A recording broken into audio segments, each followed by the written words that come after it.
Ada lagi bahkan yang mengotak-atik makna tauhid kepada Allah Subhanahu wa taala. La ilaha illallah. Artinya kata dia, tidak ada Tuhan yang disembah di atas muka bumi ini kecuali semuanya itu adalah Allah. Artinya bagaimana?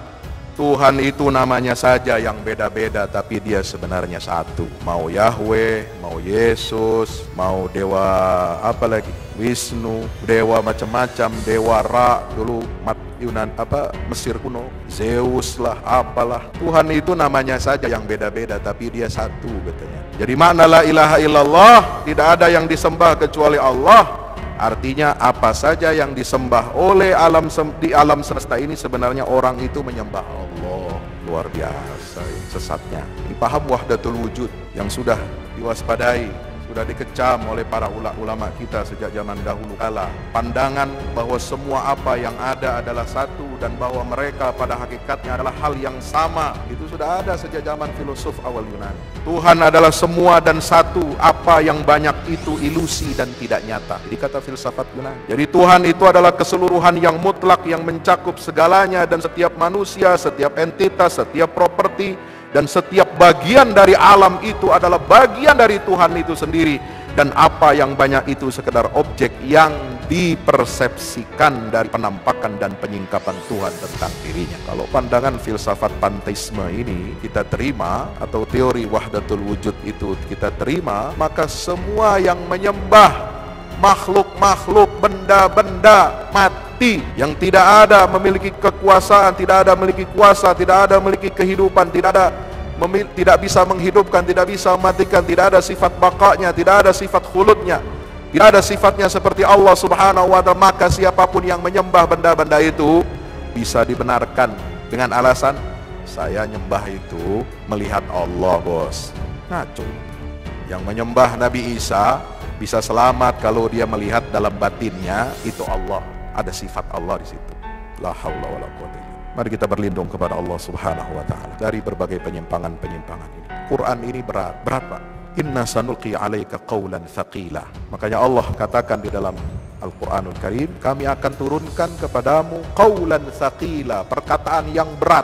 Berat memang untuk dipikul, berat memang untuk dipegang, tapi itu kewajiban mandatori dari Allah Subhanahu wa ta'ala. Jaga seluruh aspek kehidupan kita ini. Akidah kita, ibadah kita, syariat kita, muamalah kita, keluarga kita, perkawinan kita, seluruhnya, makanan kita, asupan kita, dari hidup kita sampai mati, kita harus sesuai dengan garis yang telah ditetapkan oleh Allah dalam Al-Qur'anul Karim.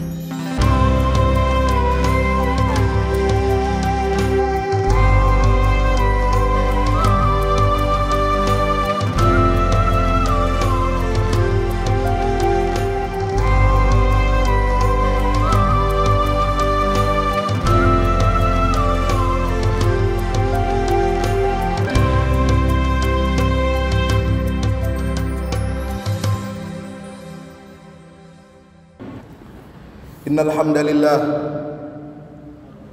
nahmaduhu wa nasta'inuhu wa nastaghfiruhu wa nastahdihi wa na'udzu billahi min shururi anfusina wa min sayyiati a'malina. Innahu may yahdihillahu fala mudilla lahu wa may yudlil fala hadiya lahu. Asyhadu an la ilaha illallah wahdahu la syarika lahu wa asyhadu anna Muhammadan 'abdullahi wa rasuluhu la nabiyya ba'dahu. Allahumma salli wa sallim wa barik ala nabiyyina Muhammad wa ala alihi wa ashabihi wa man tabi'ahu ila yaumil qiyamah.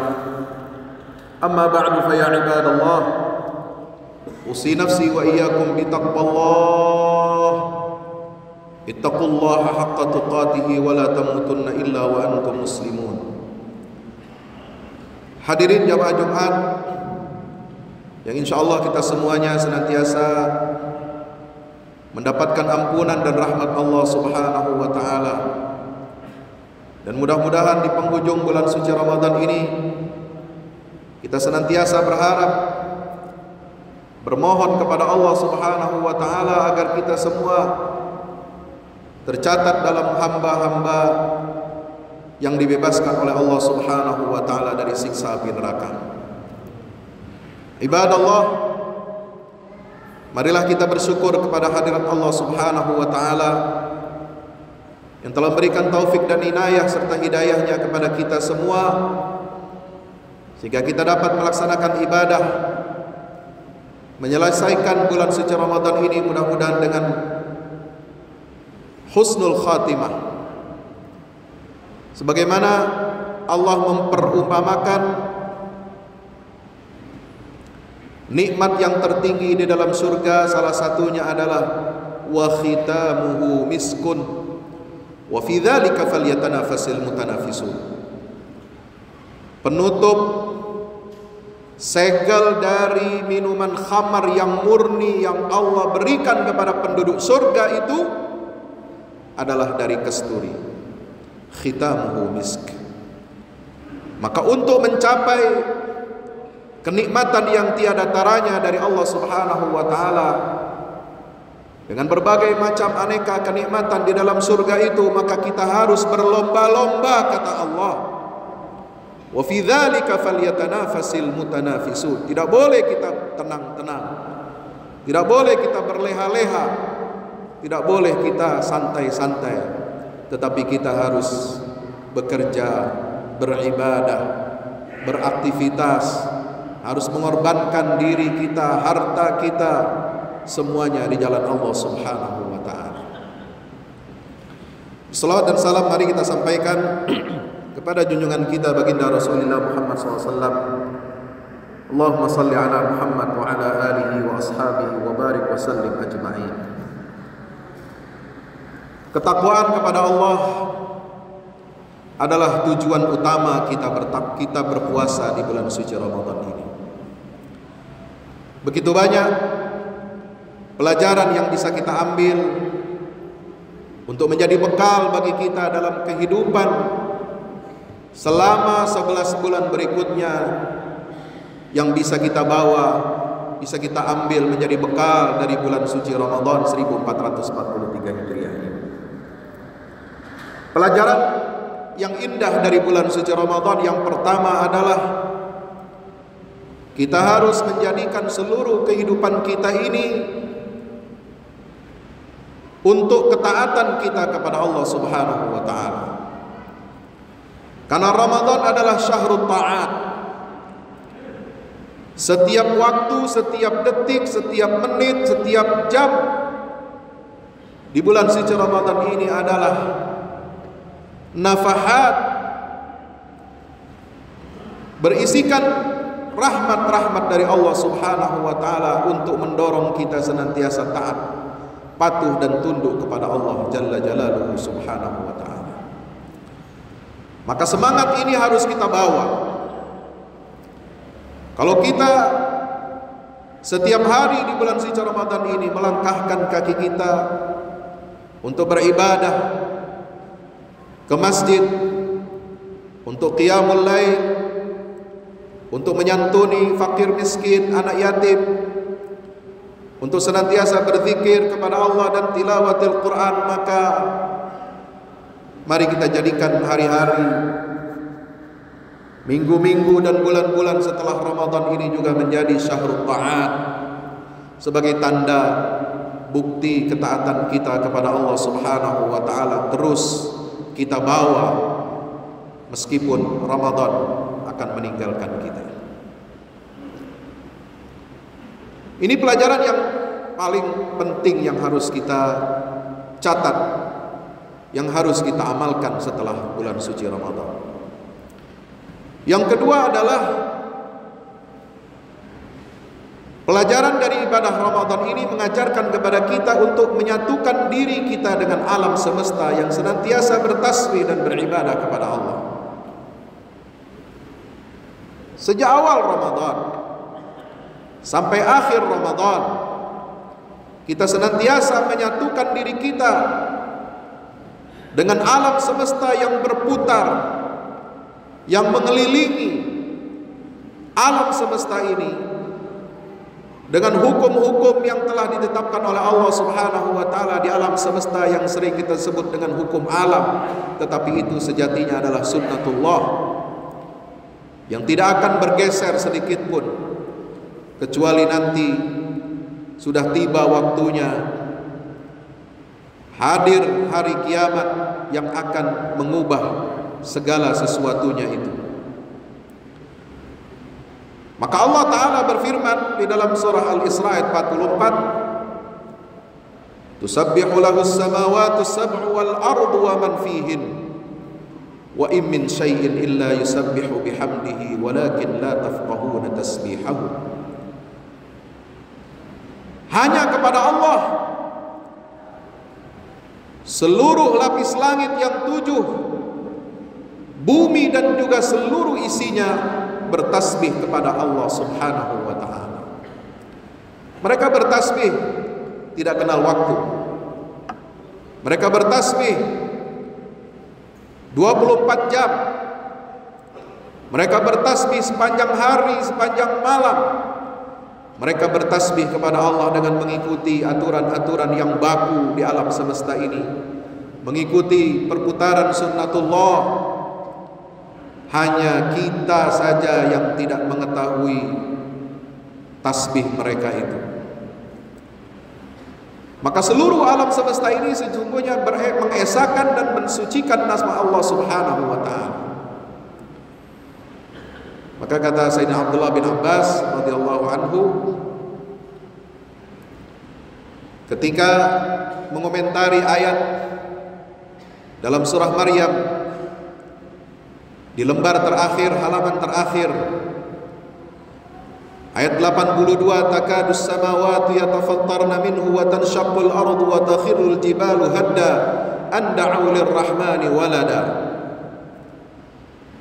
Kalau ada manusia di atas muka bumi ini mengatakan Tuhan itu punya anak, maka alam semesta ini murka. Langit hampir pecah, gunung berguncang keras, bumi terbelah, sehingga kata Abdullah bin Abbas radhiyallahu anhu mengatakan, "Inna syirka la tafza'u minhu jami'ul khalaiqi illa thaqalain al-jinn wal ins." Perbuatan syirik, ucapan syirik kepada Allah Subhanahu wa ta'ala, menduakan Allah itu betul-betul dibenci oleh seluruh makhluk yang ada di alam semesta kecuali jin dan manusia. Karena jin dan manusia ini ada yang kafir dan ingkar kepada Allah Subhanahu wa ta'ala. Ada di antara mereka yang membenarkan kemusyrikan, ada yang memberikan pembenaran, legitimasi terhadap kemusyrikan itu. Maka ini tidak sesuai dengan fitrah alam semesta yang senantiasa bertauhid dan bertasbih kepada Allah Subhanahu wa ta'ala. Maka Ramadan mengajarkan kepada kita, mari kita sama-sama meneguhkan tauhid kita kepada Allah, meneguhkan tasbih kita, penyucian nama Allah, sifat-sifat Allah, zat Allah Subhanahu wa ta'ala, dari sekutu, dari tandingan, dari segala sesuatu yang bisa berserikat dengan Allah Subhanahu wa ta'ala. Yang ketiga, ma'asyiral muslimin, pelajaran dari ibadah Ramadan ini adalah komitmen kita untuk halal lifestyle. Kehidupan kita ini harus seluruhnya halal. Mulai dari ujung rambut sampai ujung kaki harus halal. Makanan kita harus halal, minuman kita halal, pakaian kita harus halal, jodoh kita halal, suami istri, anak semuanya harus memiliki komitmen untuk senantiasa menerapkan gaya hidup yang halal, pekerjaan yang halal, profesi yang halal, bisnis yang halal, transaksi yang halal, sampai politik yang halal.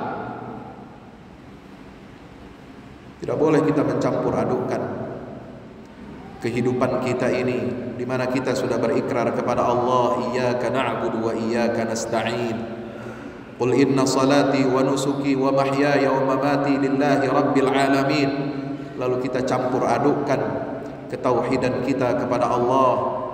Sumpah kita, ikrar kita ternyata hanya sumpah palsu, hanya ikrar palsu. Hanya kepadamu ya Allah kami memohon, hanya kepadamu ya Allah kami menyembah.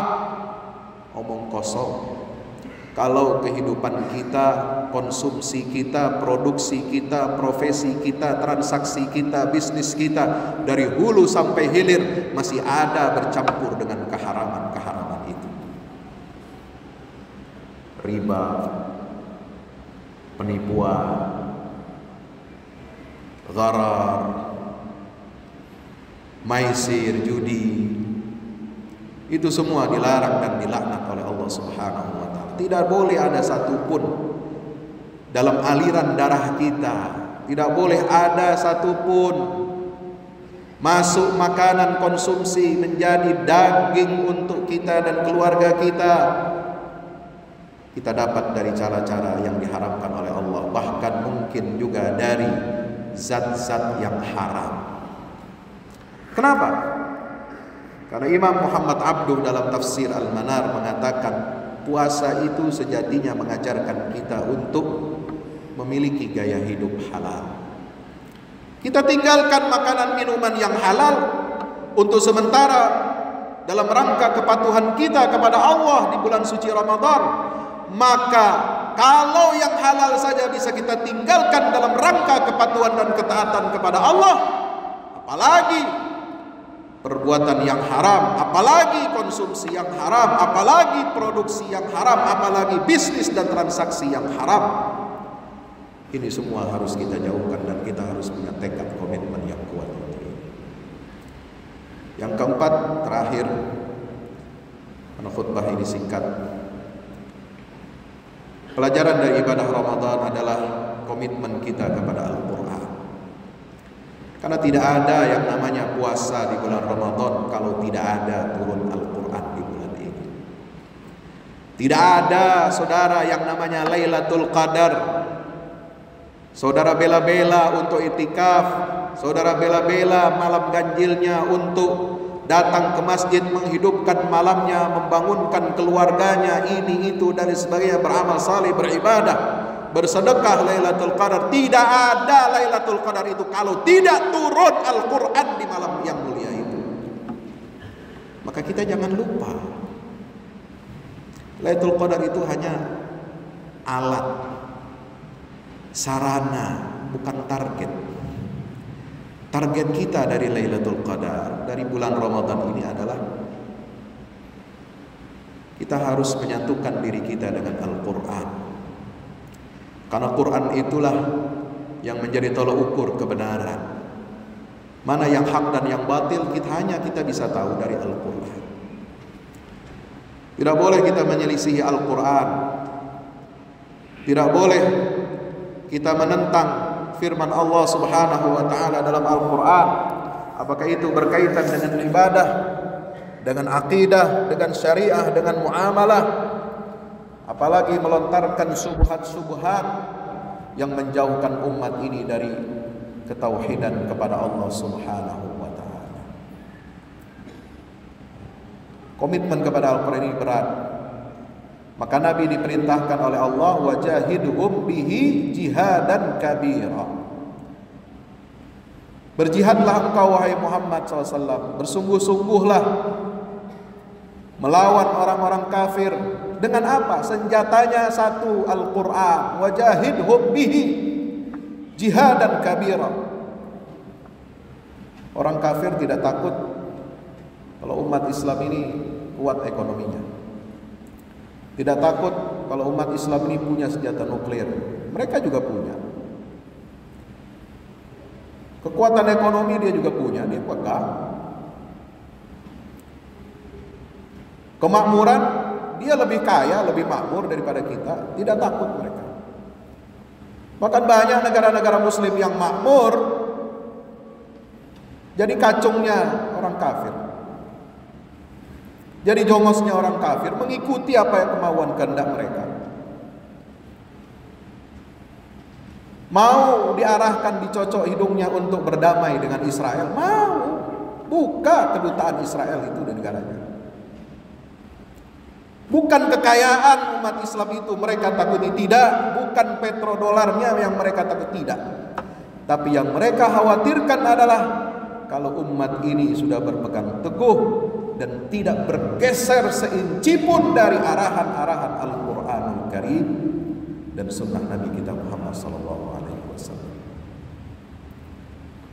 Maka kita harus menjaga diri kita, menanamkan komitmen yang kuat, wabil khusus di bulan suci Ramadan ini, untuk kita bisa menangkal semua hal-hal yang dapat menghancurkan kemurnian Al-Quran, menghancurkan semua pesan-pesan Al-Quran, menghancurkan risalah Al-Quran yang intinya adalah tauhid secara mutlak kepada Allah Subhanahu wa Ta'ala, dan bagaimana mewujudkan tauhid itu dalam semua tindakan dan aspek kehidupan kita. Banyak orang bermain-main dengan Al-Quran sekarang, yang ingin mengubah hukum-hukum Al-Quran, mengotak-atik syariat Al-Quran. Dikiranya Al-Quran ini produk budaya Arab, dikiranya Al-Quran ini produk politik, bisa dirubah-rubah sesuai dengan perkembangan zaman, perkembangan sosial, perkembangan masyarakat. Tidak, saudara. Al-Quran itu adalah satu bangunan yang kokoh, yang dibangun dasarnya, pondasinya, seluruh rincian struktur bangunannya itu Allah langsung yang mendesain. Satu paku, satu batu bata, satu rangkaian besi yang kita rusak dari bangunan Al-Quran itu akan merobohkan dan meruntuhkan seluruh isi Al-Quran. Ada yang ingin melegalkan perkawinan beda agama, ada yang ingin menerima, memaklumi, bahkan melegalkan perkawinan sesama jenis. Gak usah jauh-jauh. Ini bulan puasa kemarin ada yang diskusi, judulnya menerima perkawinan sesama jenis dalam Islam. Bukan orang bodoh, bukan orang kampung, orang sarjana, doktor, bahkan ada jadi penghulu kawin beda agama itu profesor. Ada lagi bahkan yang mengotak-atik makna tauhid kepada Allah Subhanahu wa Ta'ala. La ilaha illallah, artinya kata dia, tidak ada Tuhan yang disembah di atas muka bumi ini kecuali semuanya itu adalah Allah. Artinya bagaimana? Tuhan itu namanya saja yang beda-beda, tapi dia sebenarnya satu.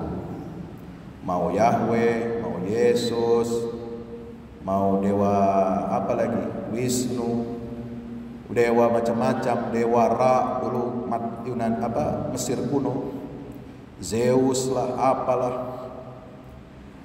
Tuhan itu namanya saja yang beda-beda, tapi dia satu katanya.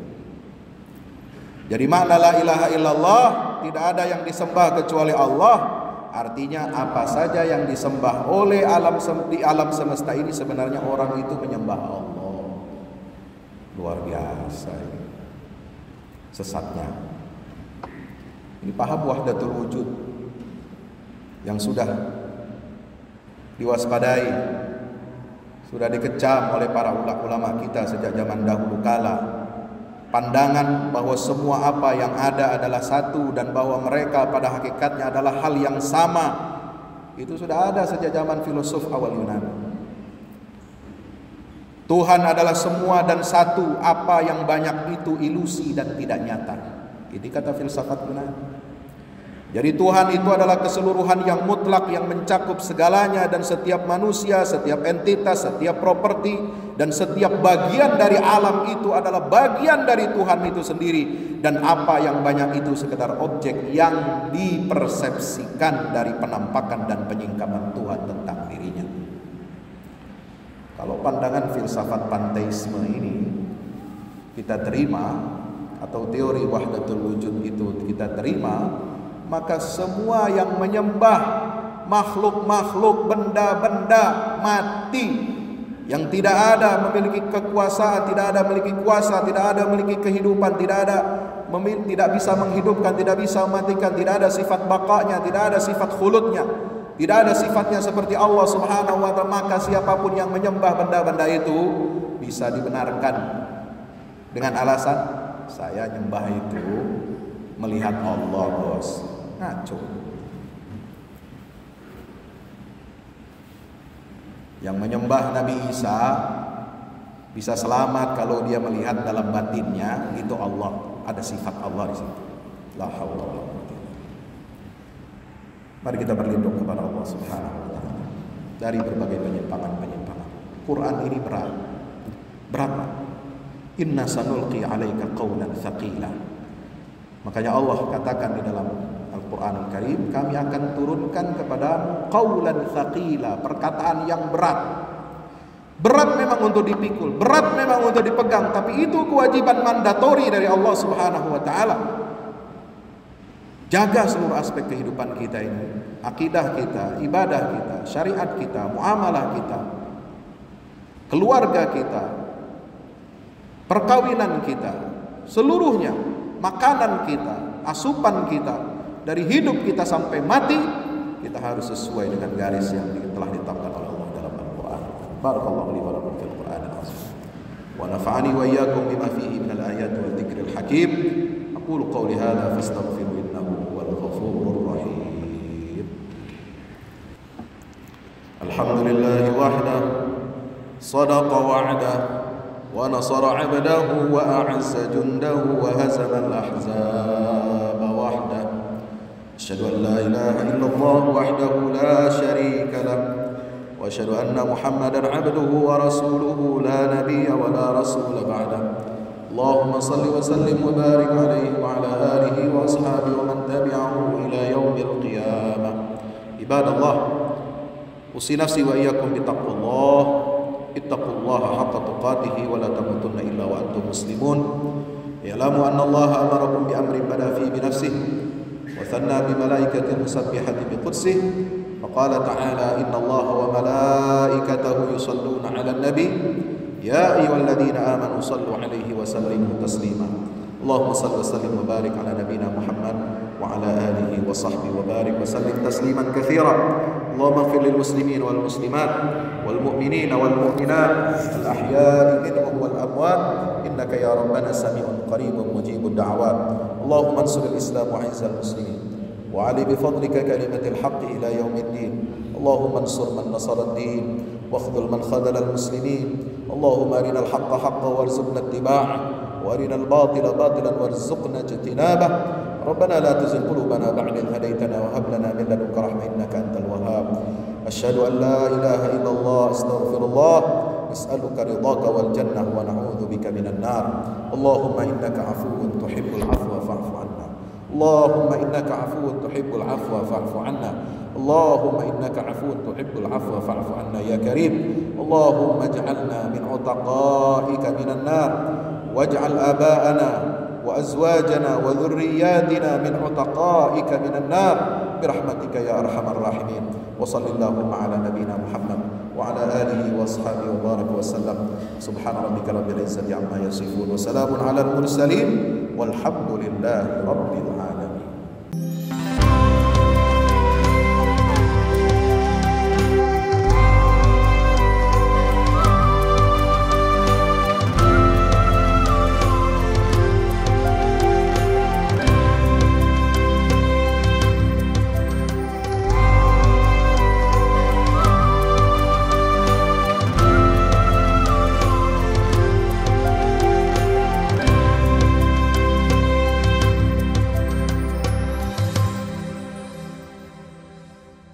Assalamualaikum warahmatullahi wabarakatuh. Alhamdulillah kita udah selesai pengecoran rooftop ya. Itu apa? Tangga buat ke bawah. Yang ini di atas buat toren 2 biji. Ini semua udah dikeliling tembok. Ya ini untuk lantai paling atas buat futsal, buat futsal, buat jemuran, buat tanaman hidroponik juga ntar insya Allah. Ya, terus support ya teman-teman. Alhamdulillah terus selesai pengecorannya semuanya. Ya, ini progres kita terbaru. Dan jadi buat olahraga, buat utilities ya, multiguna. Nah, kita turun sini semua. Ini lantai 3. Ini untuk asrama ya, untuk kamar-kamar, dan nah di situ musola. Nanti di situ musola ya. Ini kamar-kamar dan musola buat santri-santri tahfiz kita insya Allah.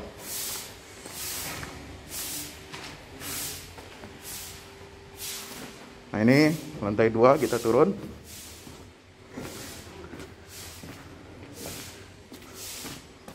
Ini untuk kelas-kelas ya, kelas-kelas tahfidz, kelas-kelas tadabbur.